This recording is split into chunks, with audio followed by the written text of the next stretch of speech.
stream sings a lullaby. There grows a lily fair. I'm running late with myself today. Would you like a ghost story? I worried about Kinky. Some of you will know Kinky. Kinky is the housekeeper, Maureen Kincaid.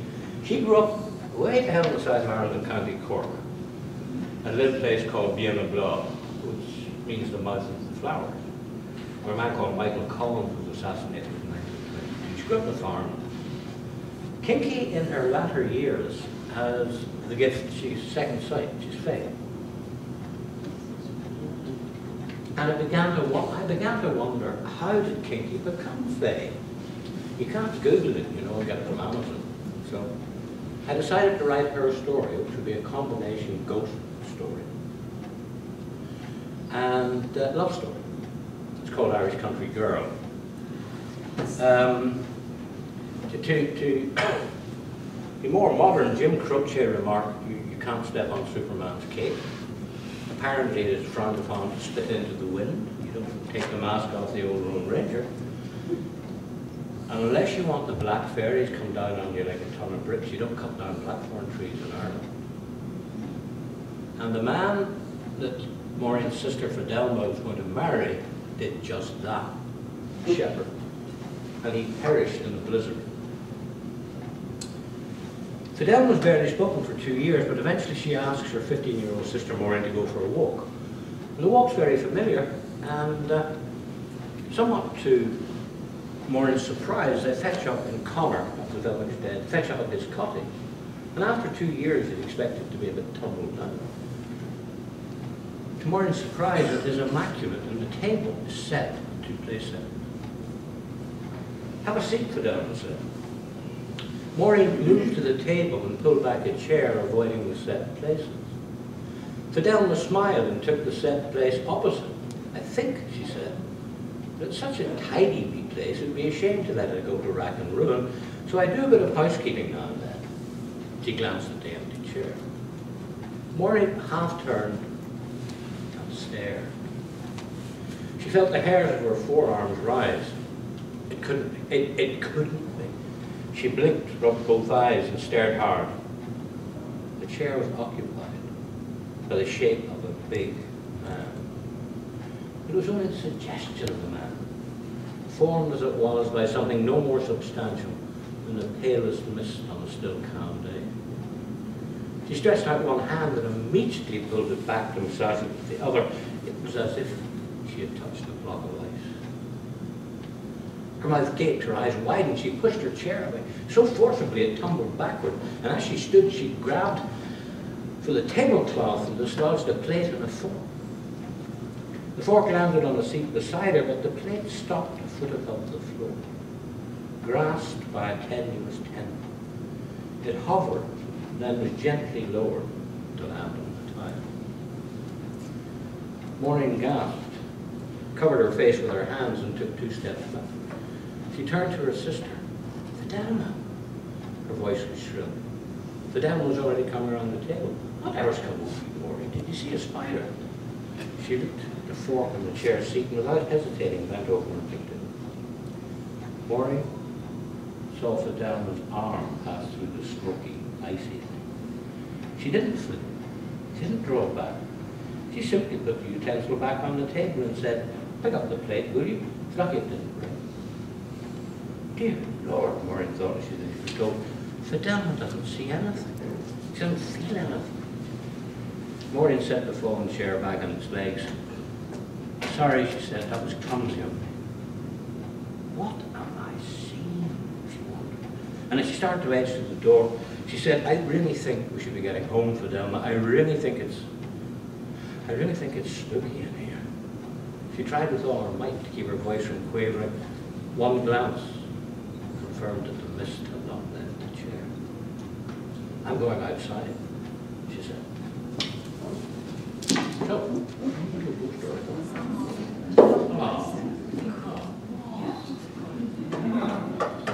people that have that? Sorry, a wee bit deaf, Laura, please. Do you know people that have that quality? My grandmother was Because my grandmother also. My grandmother was a very vitriolic woman, and she came from 7 sisters. And they died in 8 sequence. Really? Yes. And Granny was number 6. And Maggie was number 7. And Maggie lived in a place called Resharkin, which is a long way from Bangor. And Granny was flipping about doing whatever Granny's doing. She stopped dead in her tracks. How dare she? And my father said, what's wrong with her? Maggie, she's dead. It's not her turn. Half an hour later, the phone rang. Terry said, Eddie married Maggie dropped dead. Wow. Oh yeah. Well, I don't remember my grandmother very well, but my father told stories all the time about. Oh, sure he did. She would, and I never know whether to believe it. There's a wonderful story about Maggie's funeral. My family were, my grandmother wasn't so much a Presbyterian as what they call a black Presbyterian in the north of Ireland, which meant you had to call pussies felines, because the first syllable of, the word cat is the first syllable of Catholic. You weren't supposed to say words like that. And Maggie was obviously being buried out of Resharkin. My father was sent, but Granny refused to go because it wasn't Maggie's turn. There was a black sheep of the family, Uncle Joe, and he had done the unthinkable. He'd opened a public house, which is actually worse than being a Catholic. But he redeemed himself, becoming worshipful master of the Orange Lodge, which really defines his Protestant leanings. So everybody waited. Uncle Joe was late, and the serving maid was told, you direct Uncle Joe to follow the cortege, and we'll see him back here for the wake after. No sign of Uncle Joe. He didn't show up for 2 hours after the appointment. Puce, what had happened? He'd arrived late, he'd gone down the road, come to a fork, seen a cortege, followed it, and sat for, because it would be impolite to walk out, sat for 2 hours to a Catholic Requiem Mass.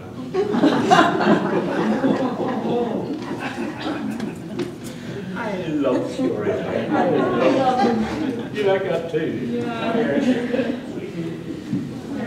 I just want to, I don't know, 184.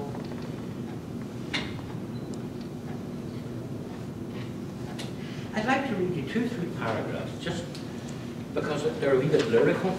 And it's about a 16-year-old girl at a lunacy dance, going for a walk with a man that she's falling in love with. And I just like these cadences in this page, so I'm going to indulge myself and read them to you. And then I'll read you another funny bit. All right? The evening was 3/4 gone before Maureen knew it. Moths and night insects fluttered round the Japanese paper lanterns strung around the bandstand. In the distance, the lights of Clonakilty threw a low aurora over the valley. The fields were bright in the glow of the newly risen moon, and as she skipped and hopped in the Irish dancing, Maureen could see that the moon was waning just past the half. It hung low over the hill fort, so low it looked within her grasp should she but reach out. As if using sparkling hands just beneath the surface, the distant sea called moonbeams, then held and polished them before releasing them to rise shimmering from the calm blue. So, Pauline said breathlessly after the last set, would you like to sit the next one out, Maureen? I'm getting puffed. I would. Maureen hesitated. Then the words came out in a rush. Pauline, would you like to get a bit of quiet away from the music? She could see the lantern light reflected in his eyes as he looked into hers and said quietly, I'd like that very much. He took her hand and they strolled away from the bandstand towards the hill fort.